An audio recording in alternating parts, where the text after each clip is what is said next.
Sorry guys, gold காரணமாக என்னால் பதிவை ஃபுல்லாக போட முடியல. ஆனால் எனக்கு பயங்கரமான ஒரு ஆதங்கம் இருந்தது விஜய் சேதுபதி நடத்த ஹோஸ்டிங்கில். ஏன் சாச்சனாவோட கேஸை முதல்ல எடுத்து சாச்சனாவுடைய பிரச்சனையை எடுத்துகிட்டு வராருன்னு நினச்சேன். ஏன்னா அவருடைய தலைமையில் இருக்கிற கலங்கத்தை அவர் குறைச்சிக்கணும்னு காரணத்தினால எடுத்தாரோ. ஏன்னா நான் சாச்சனாக்கு நான் சப்போர்ட் பண்ண இல்லை, நான் சப்போர்ட் பண்ணுற ஆள் இல்லைன்னு ஏன்னா சோஷியல் மீடியாவில் அவருக்கு பயங்கரமாக கெட்ட பேர் வரனால அதை மாற்றுறதுக்காக எடுத்தாரோ அந்த விஷயத்தை நான் ஃபஸ்ட்டு யோசித்தேன். ஆனால் அதுக்கு வேறு ஒரு பேக் ஸ்டோரியே இருக்குது. ஏன்னா சாச்சனா ஸ்டோரியை எடுத்தால் தான் தீபக் தப்பு செய்யலைன்னு ப்ரூவ் பண்ண முடியும். தீபக் தப்பு செய்யலன்னு ப்ரூவ் பண்ணாதான் அருண் தப்பு செய்யலன்னு ப்ரூவ் பண்ண முடியும். தீபக் நல்ல விஷயத்துக்காக தான் அருணுக்கு சப்போர்ட் பண்ணாருங்கிற விஷயத்தை மக்களுக்கு ஒரு தாட் ப்ராசஸில் அவர் அதை கலக்க முடியும்னு ட்ரை பண்ண ஒரு டெஸ்பரேட் மாதிரி தான் இருந்தது, டெஸ்பரேட் மூவ் மாதிரி தான் இருந்தது. ரெண்டாவது என்னன்னா, மஞ்சரி கரெக்டான விஷயத்துக்காக தான் பிரெட் டோஸ்ட் பண்ணணும்னு கேட்டாங்க. ஏன்னா அவங்க சொன்னது கேஸ் இருக்குது ஃப்ரீயாக, கல் இருக்குது ஃப்ரீயாக, ஆளும் பண்ண ரெடியாக இருக்காங்க, உள்ளே ஏன் விடலைன்னு கேட்க போது அவங்க உள்ளே விட்டானா இவங்களுக்குள்ள ஆளுமை போயிடும் கிச்சன் டீமில். அதுதான் அது நடந்த உண்மை. ஆனால் அது ஃபுல்லாக கேட்கும் போதெல்லாம் ஒரு தடவையும் எனக்கு உடம்பு சரியுது, நான் சாப்பிடலையான்னு யாரும் கேட்கலையான்னு லாஜிக்கே இல்லாமல் பேசினாங்க. ஆக்சுவலாக இந்த விஷயத்தை கரெக்டாக விஷால் ஓப்பன் பண்ணியிருப்பார். ஆனால் விஷால் வெளியில் எதுவுமே சொல்ல மாட்டார்ல. அதனால் அந்த விஷாலோட பாயிண்ட்டும் ரெஜிஸ்டர் ஆகிறதுலேருந்து தவறிடுது.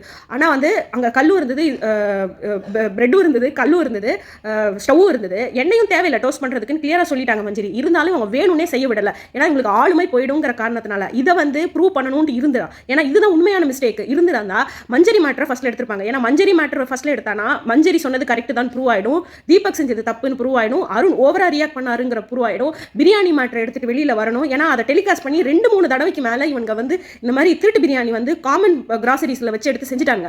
ஸோ இப்போ இதெல்லாம் யோசிச்சு பாருங்க. சாச்சனாவை முன்னாடி எடுத்ததுக்கு காரணம் தீபக் அருணை காப்பாத்துறதுக்காக தான் ப்ரூவ் ஆயிடுச்சு. உண்மையிலேயே ப்ரூவ் பண்ணணும், இந்த உண்மையான தப்பை வெளியில கொண்டுட்டு வரணும்னு இருந்தானா முத்துக்காக சப்போர்ட் பண்ண வேண்டியதா வரும், மஞ்சரிக்காக சப்போர்ட் பண்ண வேண்டியதா வரும். இவங்க 2 பேருக்கும் ஆக்சுவலா ஜெனுவினா சப்போர்ட் பண்ண சௌந்தர்யா யோசிக்கிற மாதிரி ஆயிடும். ஓ அப்போ தீபக் தப்பு இல்லையோ அப்படின்னு சௌந்தர்யா யோசிக்க ஆரம்பிப்பாங்க. அதே மாதிரி எங்கேயோ சம்வேர் நாங்க செஞ்சது தப்புன்னு உணர்ந்த தர்ஷிகாவும் அப்ப கரெக்ட் தானோ, மஞ்சரி கேட்டது கரெக்ட் தானோன்னு உணர்ற தோணும். ஸோ இவங்க என்ன பண்றாங்கன்னா உள்ள பிக் பாஸ் டீம் தீபக்குக்கும் அருணுக்கும் அண்டு கொடுக்கறதுக்காக அவங்களுக்கு பேசிக்கா முத்துக்கு, சௌந்தர்யாக்கு, அப்புறம் மஞ்சரிக்கு பயங்கரமான சப்போர்ட் போகக்கூடாது, அவங்க கிட்ட நியாயம் இருக்குன்னு தெரிவிச்சிடக்கூடாது, அவங்களுக்கு கான்ஃபிடன்ஸ் வந்துடக்கூடாதுன்னு சொல்லிட்டு விஜய் சேதுபதியை போதிச்சு அவரை டுவர்ட்ஸ் தீபக்கும் அருணுக்கும் சார்ந்த மாதிரி ஒரு ஜட்மெண்ட்டை எடுத்துகிட்டு வரணுங்கிறதுக்காக பேச வச்ச மாதிரி தான் இருந்தது. ஏன்னா அந்த அளவுக்கு ரொம்ப நைவாக இருக்காரா விஜய் சேதுபதி, இல்லாட்டி அவரையே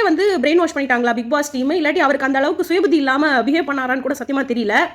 இதில் பீக்கில் பயங்கரமான எனக்கு ஒரு டிசப்பாயின்மெண்ட் கொடுத்ததுக்கு காரணம் அருண் கிட்டத்தட்ட அது மன்மதன் டைலாக் மாதிரி தான் இருந்தது. ஒரு ஜட்மெண்ட்டு அவர் எடுத்துட்டாரு, அருண் சரி மஞ்சரி சரியில்லைன்ட்டு. அதை லிட்டரலாக he is forcing it down through Manjari's throat. நீ ஒத்துக்கிட்டு தான் ஆகணும். அவங்க சொல்கிறாங்க அவங்களுக்கு பாயிண்ட்ஸ் இருக்குது, அவங்களுக்கு பாயிண்ட்ஸ் இருக்கிறத ப்ரூவ் பண்ண கூட மஞ்சரிக்கு விடலை. மஞ்சரிக்கு தெரியாத ப்ரூஃப்லாம் இருக்குது இந்த திருட்டு பிரியாணி. அதை தவிர மஞ்சரியை மேலே நீங்கள் ஒழிச்சு சாப்பிட்றீங்களான்னு சொல்லிட்டு ஒரு ஃபால்ஸாக ஒரு பாயிண்ட்டை வச்சார் அருண்.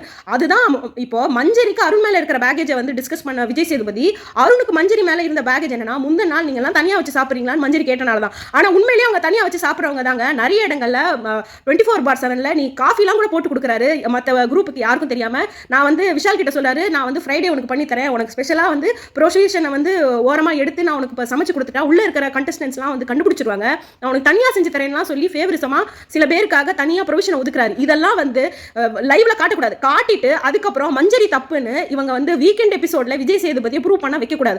அப்போ இதெல்லாம் செஞ்சா மக்களுக்கு திருப்பி ஃப்ரஸ்ட்ரேஷன் ஹோஸ்ட் மேலேயும் வரும், நிர்வாகத்துக்கு மேல வரும். சில இடங்கள்ல முத்து மேலேயும் எனக்கு ரொம்ப கோவம் வந்தது காரணம் மஞ்சரி சரியான விஷயங்களுக்கு தான் கேட்டாங்க. அது ஃபர்ஸ்ட்ல இவர் உணர்ந்தார், அதனால தான் இவர் போய் கேட்கிறாரு, சாஃப்டா தான் போய் கேட்கிறாரு. இல்ல முத்து சாஃப்டா கேட்கல, ஸ்ட்ராங்கா கேட்கிறாருன்னு ஒரு பயங்கரமான கட்டுக்கதையை அருண் கொண்டுட்டு வந்ததும் ஜாக்லின் அதுக்கு சப்போர்ட் பண்ணதும். ஏன்னா ஒரு ஸ்டேஜ் வரைக்கும் ஜாக்லினுக்கு முத்து கிட்ட நியாயம் இருக்குன்னு சொன்னவங்க அப்படியே மாத்துறாங்க. இந்த விஷயத்துல முத்து கிட்ட நியாயம் இருக்குன்னு ஜாக்லின் ஏன் நம்பல? ஏன்னா இப்போ முத்து கிட்ட நியாயம் இருக்குன்னு சொன்னானா அருண் தப்பாயிருவார், அருண் தப்பானா அருண் டீம்ல இருக்கவங்க ஜாக்லினும் தப்பாயிருவாங்க. இவங்க எல்லாரும் இவங்க செய்யற தப்பை மறைக்கிறதுக்காக நாங்களாம் கஷ்டப்படுறோம் சொல்லிட்டே இருக்காங்க. நீங்க கஷ்டப்படவே தேவையில்லை. நீங்க கஷ்டப்பட்டு மற்றவங்க சாப்பிடணுங்கிற மாதிரி ப்ரொஜெக்ஷன் பண்ணா அந்த சாப்பாட்டை சாப்பிட்றவங்களுக்கு எவ்வளோ அசிங்கமா ஃபீல் பண்ணாங்க, எவ்வளோ ஃபீல் பண்ணுவாங்க. ஏன் இவங்களுக்கு இவங்களோட ப்ரொவிஷனை எடுத்து தனியாக வச்சுக்கிட்டு இவங்களை சமைச்சதில் இவங்களோட போர்ஷனை தனியாக எடுத்து வச்சுட்டு சாப்பிட முடியாதா? ஏன்னா இவங்களுக்கு வந்து ஒரு வகையான எல்லாரும் மேலேயும் இவங்களுக்கு ஒரு பச்சாதாமம் உண்டாகணும். இவங்களுக்கு ஏதாவது ஒரு பாயிண்ட் தேவையில்ல மற்றவங்க கிட்டே இருந்து ஷீல் பண்ணிக்கிறதுக்கு இவங்களோட கிச்சன் டீம் இன்எஃபிஷியன்சியை அதை வந்து இவங்க வந்து தியாகம் ஒரு விஷயத்தை வச்சு ப்ரொஜெக்ட் பண்ணாங்க. இவங்க தியாகம் செஞ்சவங்களா? இவங்க ப்ரொவிஷனை பதுக்குனவங்க, இவங்க எக்ஸ்ட்ராவாக சாப்பிட்டாங்க, இவங்க கிச்சன் டீம் இருந்தனால இவங்களுக்கு சலுகைகள் தான் ஜாஸ்தியாச்சு. ஆனால் உள்ள எப்படி ப்ரொஜெக்ட் பண்ணிக்கிறாங்கன்னா இவங்க ஏதோ வந்து பயங்கரமாக வந்து சாக்ரிஃபைஸ் பண்ணி தன்னோட சாப்பாட்டை சாக்ரிஃபைஸ் பண்ணி இவங்க கஞ்சி குடிச்சிட்டு மற்றவங்களுக்கெல்லாம் நல்ல சாப்பாடு போட்ட மாதிரி காமிச்சிக்கிறாங்க. இப்போ மைனஸ் பெருசாக தேவையா? என்ன ஃபுல்லாக மைனஸில் தானே ஜாஸ்தியாக ஸ்பெண்ட் பண்ணாங்க. மைனஸ் ஸ்பெண்ட் பண்ணுறதுக்கு 6 லிட்டர் எண்ணெய் எடுப்பாங்களா? பிரெட் டோஸ்ட் பண்ணி தரதுக்கு 2 சொட்டு எண்ணெய் எடுத்தானா ப்ரொவிஷன் கம்மி ஆயிடுமா? என்ன பேசுறாங்க இந்த ஜாக்லின்? கடைசியாக மஞ்சரி கேட்டா நீ அந்த இந்த விஷயத்தை மறந்துட்டேனே, அந்த வல்லவன் மன்மதன்ல பேசின மாதிரி விஷயத்தை நான் மறந்துட்டேனே. இப்போ அருண் தப்பு செஞ்சிருக்காங்கன்னா நானும் தப்பு செஞ்சிருக்கேன் தான் அர்த்தம். கரெக்டாக சொன்னாங்க. அருண் தப்பு செஞ்சிருக்காங்கன்னா நானும் தப்பு செஞ்சிருக்கேன்னு அர்த்தம். அருண் தப்பு செய்யலைன்னா அப்போ நானும் தப்பு செய்யலைன்னா அர்த்தம். அது கரெக்டாக தான் சொன்னாங்க. அப்போ அருண் தப்பு செய்யலைன்னா அப்போ அருண் தப்பு செஞ்சாருனா எப்படி இல்லாமல் சுற்றி விட்றாருங்க. இவர் சுற்றி விடுறதுக்கு இவர் தான் கிங். இவர் உள்ள இருக்கிறவங்க சுற்றி விட்றாங்கன்னு சொல்றாரு. இவர் இப்படி எப்படின்னா நான் தப்பு செஞ்சேன்னு நீ சொல்ல நினைக்கிற, அதை தான் நான் சொல்லணும்னு நினைக்கிறேன் அப்படிங்கிற லெவலில் மாஸ்க் காட்டினாங்க. ஆக்சுவலாக மஞ்சரி ஹோஸ்ட்டாக பார்த்து பயப்படாத, எந்த சீசனுமே பயப்படாத ஒரே ஆள்னா நான் மஞ்சரியை தான் சொல்லுவேங்க. ஏன்னா எங்கேயோ வந்து முத்து கூட பயந்துட்டார். ஹோஸ்ட்டை பார்த்துட்டு அடங்கிட்டார். கேள்விகள் கேட்கறதுலேருந்து ஸ்டெப் அவுட் பண்ணிட்டாரு. ஏன்னா அவருக்கு புரிஞ்சு போச்சு நம்ம என்ன பேசினாலும் இவர் வந்து தப்பாக தான் பேசுவாருன்னு சொல்லிட்டு அவருக்கு இருந்த பர்சனல் அஜெண்டா வந்து முத்துக்கு வின் பண்ணணும்னு. சரி, அதை வந்து ப்ரையாரிட்டைஸ் பண்ணிட்டு இவர் கேட்க மறக்கல. ஆனால் மஞ்சரி இந்த இடத்துல தனக்காக வந்து she fought for herself. அது hats off to Manjari. Because அவங்க மட்டும் அவங்களுக்காக ஸ்டாண்ட் பண்ணலனா அவங்க வந்து ஒத்துக்க மாட்டேங்கிறாங்கன்னு சொல்லிட்டு ஈகோவும் கோவமும் ஃப்ரஸ்ட்ரேஷனும் விஜய் சேதுபதி கண்ணில் அப்படியே தெரியுது. இருந்தாலும் அந்த பொண்ணு அந்த ஸ்டாண்ட் எடுத்ததுக்கு actually she deserves a standing ovation. இந்த விஷயத்தை பற்றி நீ என்ன நினைக்கிறீங்கன்னு கமெண்ட் செக்ஷனில் ஷேர் பண்ணுங்கள். I'm sorry, I was not able to edit the whole version. என்னால் பேசும்போது கொஞ்சம் திக்கி பேசியிருப்பேன். தப்பாக நினச்சிக்காதீங்க. எனக்கு ஒரு வைரல் ஃபீவர் போயிட்டுருக்கு. ஸோ எனக்கு வந்து ஸ்பீக்கிங் எஃபிஷியன்சியும் அதனால் கொஞ்சம் கம்மியாக இருக்குது. ஸோ மன்னிச்சுக்கோங்க if the quality of the way in which I was talking வந்து கொஞ்சம் கம்மியாயிடுச்சுன்னா. பட் இந்த விஷயத்தை நான் ரெஜிஸ்டர் பண்ணணுன்னே பண்ணுறேங்க. ஸோ உங்களுக்கு பிடிச்சிருந்தா இந்த வீடியோவை லைக் பண்ணுங்கள். சௌமி மாமி சேனலில் வந்து சப்ஸ்கிரைப் பண்ணுங்கள். கீப் வாட்சிங் this space guys. Till I meet you in the next video. It's bye from Swami Mami guys. Bye.